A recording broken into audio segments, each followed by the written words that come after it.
Princess of the Amazons. I won't be denied. Hello everyone, thanks so much for joining me here today as we get to talk about one of my favorite subjects, comic books. My name is Jose. I love comic books. I love talking about them. I love sharing them with you. Feel free to follow me on social media if you would like. Links are in the description below. I've also posted a link to the DC fan site that'll have plot synopsis and character bios for this issue. We're continuing our run of Absolute Wonder Woman. Absolute Wonder Woman number 5 from 2025. I have covered Absolute Batman. I have a playlist. Absolute Superman. I have a playlist. And now also Absolute Wonder Woman. And there is a playlist for that as well. I started with each issue from the very beginning. Feel free to check those out. And so this is the regular cover. But I also show you the variant covers. Very anime-like here with the triangular head and the big eyes.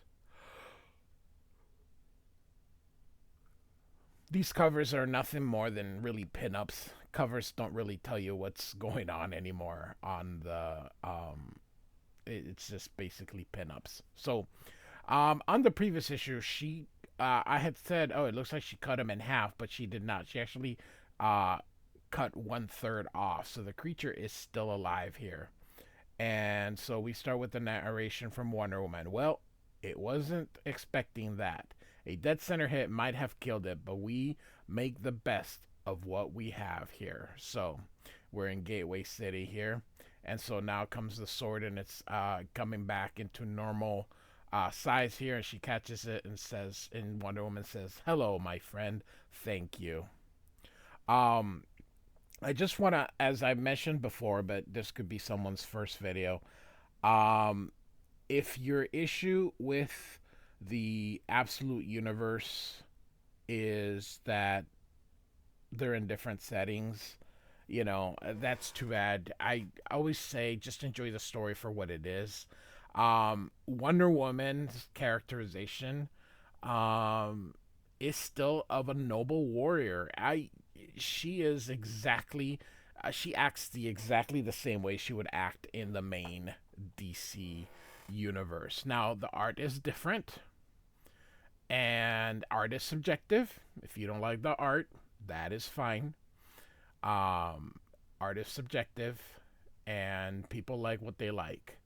I like the art. It is very different from a Wonder Woman type art, which is normally clean and pretty, and that is not what we get in Absolute Wonder Woman. So Wonder Woman continues narrating, "I doubt that the injury will be enough to get it to retreat, but," and suddenly you see rockets coming from these airplanes here. You see the whoosh, and you see a hit here on the creature with the big boom here, and Wonder Woman kind of down there. Here comes 3 more, and suddenly she's able to divert them, and she goes, "Hera, no!" And here they're going to now hit the city because she diverted them.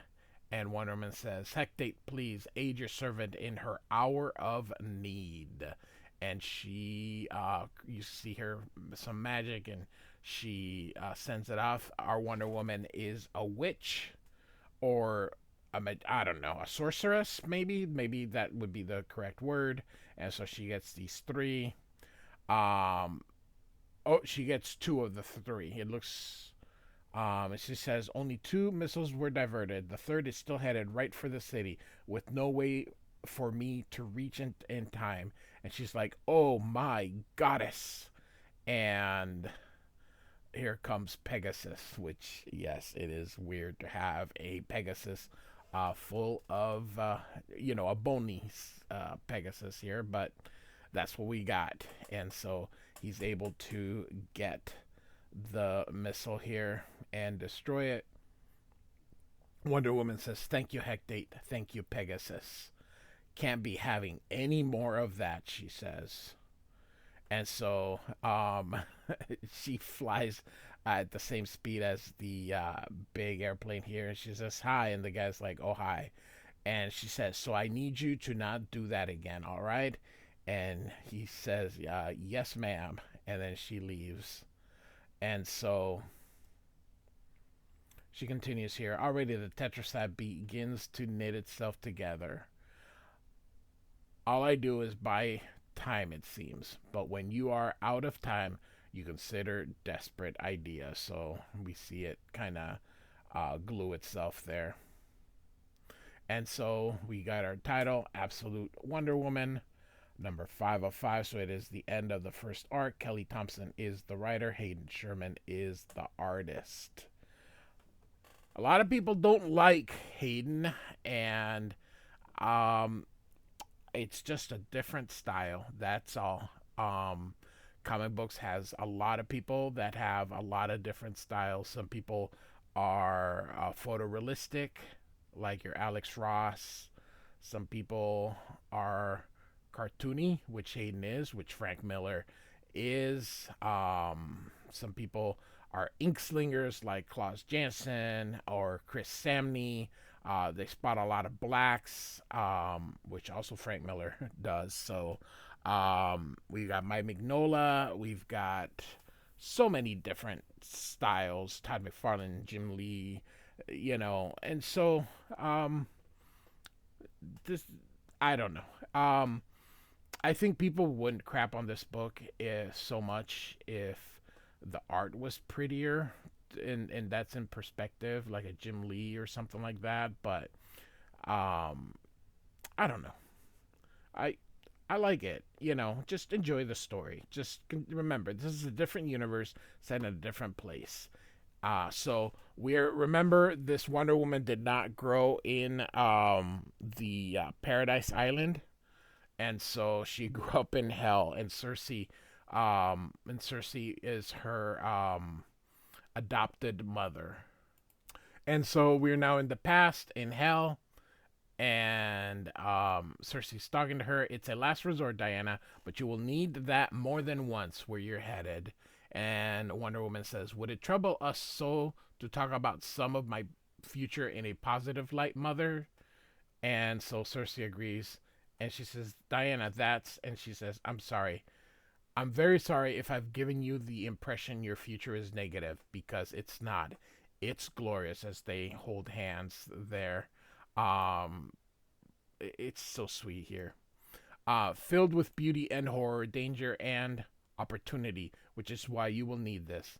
I have named her, I can't understand, or it's probably something Greek, and she says sacrifice. And so Cersei says she will hold anything, Diana, and she will transform anything. But what she holds determines the shape of that transformation. And Diana says, "I understand," as she looks at it here. And so Cersei uh, waits for Wonder Woman, and then you see that she has gone to for a battle and comes back here. You can see that she's been in a fight here. And so same thing, kind of showing what she was in. It looks like she's fighting a harpy. I think that's what that is here. And Cersei says, and Diana says, "You didn't have to wait up." Cersei says, "Diana, it worked very well. You're much more skilled in transmogrification. I'm far less fluent. Speak plainly, Diana." And so here we go. "I found it a bit cruel. Diana, not everything you not Diana, not everything you meet will decide to be your best friend. Many will try to kill you even before shoving away your hand of friendship. Sacrifice is made exactly for that. Mother, it looks like the harpy nearly killed you, even with a sacrifice in hand. Perhaps you should take a moment to be grateful for her instead of cursing her compromises." And so Diana says that went very well here. And so I think we go here. She either cannot see the cruelty in it or she does not care. And then Um, oh, I forgot her name already, but the goddess from the previous issue. She says, "You're right," and Diana says, "About which?" Real quick, I do, I do miss in the old days of comic book telling in the 60s, 70s, 80s, and even a little bit in the early 90s. They sort of treated each comic book as if it were your first. And it's really hard to get into a series when you don't know who's who. It doesn't give you any exposition. It doesn't say who she is, what she is, why she's there, and name anything at the first time when you meet someone. And I do miss that from the old time storytelling. News storytelling just assumes you've been buying everything from issue number one. And as much crap as Jim Shooter got in the toward the end of his tenure at Marvel Comics, his rule of every comics is everyone's first, give them something that they at least can catch up on, was very good. So, um, and so still no name you can see here, and I don't remember, and I don't feel like looking it up. So again, we are now in a second panel to have what if I read it, I read the previous issue last week, and I have already forgotten the name because I do other things too, and it would be nice for some introductions, at least. Who is she? Why is she there? What does she want? Just panels or captions or something, and that is blame on the writer, and that is part of modern storytelling, modern comic books, which I don't necessarily agree with. So, and so, my God. So I cheated real quick and took a look. It's Hecate, the goddess. So that's who this is. But at no time does Wonder Woman mention the name. And again, just treat each issue as if it was the first somebody's first, in case they missed it. Get it early on at least. She may say her name later, but put it up. So, um, Hecate says, perhaps both, but certainly the second. The second scares me more than the first, says Wonder Woman. Perhaps she does not care simply because she does not know how to weigh things appropriately. And Wonder Woman says, and I don't. And Hecate says, I'm not going to hold your hand and dance around it, princess. If your mother, who knows the future, made you a cruel weapon, I suspect she knows you're going to need it.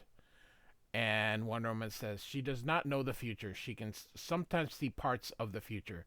That's not the same thing. And Wonder Woman says, you think she leads you astray? And Wonder Woman says, no. Then what ails you, princess? Asks the goddess. I trust her implicitly. She frequently tells me I should not because she is false, but because I'm too trusting. Despite that, I've never doubted her. And Hecate says, until now. And Wonder Woman says, this weapon, perhaps we do not see things the same way. And Hecate says, foolish girl. I apologize, goddess. I spoke too freely, says Wonder Woman. And Hecate says, that lasso is your mother, girl. She made it with love and pain, fire and blood. It is a lasso of transmogrification because transformation is what she knows best. And for you, she demands only the best. And it was you that made her believe in transformation even more than me. It was you. And Wonder Woman's quiet there, holding the lasso. And so she comes through and says, Mother, forgive me. And Cersei says, there is nothing to forgive. And Diana says, but there is. You are so powerful, the greatest sorceress to ever live. You have taught me all I know. You loom like any mother over a child, a god. You cast such a shadow, it is easy for me to forget that you have not been freely given all that I have been given. You are self-made, like a great stone carved through horror and pain. This is what I mean about characterization. This is exactly how Wonder Woman would behave. And so Cersei says, and later by love. And so this Ozia, or I have no idea how to even say it, is not the weapon I would have made for myself. But I see now that a good thing as myself is limited, my vision narrow, I will always benefit from others' eyes. I was wrong to doubt you, says Wonder Woman. But you must teach me how to master it, please. So now we are back into Gateway City. And Wonder Woman says, "Ah, Mother, you're always right. Did you see the moment in the scrying pool? Did you know that the answer would be so treacherous here? This will be this will take great focus, and the way back, well, that is not certain. But the forms, it must be just right. The Tetracite has no natural enemies. It leans toward sound as both weapons and defense. But it has..." And then she goes, "Oh, Pegasus, of course. It was in front of me all the time. And so I am become her. She who is both terrible and tragic." And so she's putting the lasso on her arm. "Cursing and cursed, forever entwined in injustice, a living hell. This mantle this mantle must I accept for today, for a far greater good." And so she's gonna begin to transform here. "I hope and faith that I will once again someday be Diana of the Wild Isle, Diana, last of the Amazons, Diana, daughter of Circe. Mother, please do not forget me now." And she is gonna transform into Medusa. And so here she goes. And she's going to turn her into stone. And this one's like, "Holy crap." And Steve's like, "What happened to her?" "She's Medusa. She's made herself Medusa." This one's like, "What's a Medusa?" And of course, she's she's a priestess of the goddess Athena. She was raped by Poseidon in one of Athena's temple. For this sin, the goddess Athena cursed her with that form you see her. They're like, "That was horrible. The gods are cruel, but also maybe that's not how it happened. Records are dicey in these matters. In stories often contradict, but Medusa's actual curse wasn't the transformation. Not really. The curse is that all who look at Medusa in the eye are turned into stone." And so that is exactly what is happening here, and it turns into stone. But now, what do we do? So this one asks, "It's dead. Why is she still Medusa?" And of course, maybe it's not that simple. If you become something else, how do you remember what you were? And Steve says, "Your friends remind you," as he rips that. And this one's like, "You're not going out there." And he's like, "Yeah, I am." And he covers his eyes. Wouldn't he cover his eyes like right as he's going there? He's got to walk, but I get it. And so he goes to her, talks to her about what she is, and you can see that he reminds her of who she is, Diana, and the hero. And so she says, "One good man can save the world, Steve. Thank you." And he says, "Is it really over?" And Wonder Woman says, "Almost. Unlike everything else, however, I think this part will be the most satisfying." And she goes through, punches this thing, and it breaks here. And so we go to our last page here. "When my feelings about the injustice of Medusa's plight burn bright, I try to remember that all of us, even the gods, are vulnerable to our hearts becoming twisted with hate. Hate and fear drive us only to the worst versions of ourselves. We need to be better than that, all of us. Thank you for helping me find myself. I'm in your debt again." And Steve says, "Are you leaving?" And Wonder Woman says, "Oh, there's much to be done. I'm not going anywhere." And then she falls. Oh, no, sorry. She's taken here. The hand here grabs her. And what the heck? And so next, hell is what you make of it. So All right, Absolute Wonder Woman number 5. Kelly Thompson and Hayden Sherman. I almost said Hayden Williams. So hope you're enjoying this story. Like and subscribe. I do thank you for listening. Goodbye.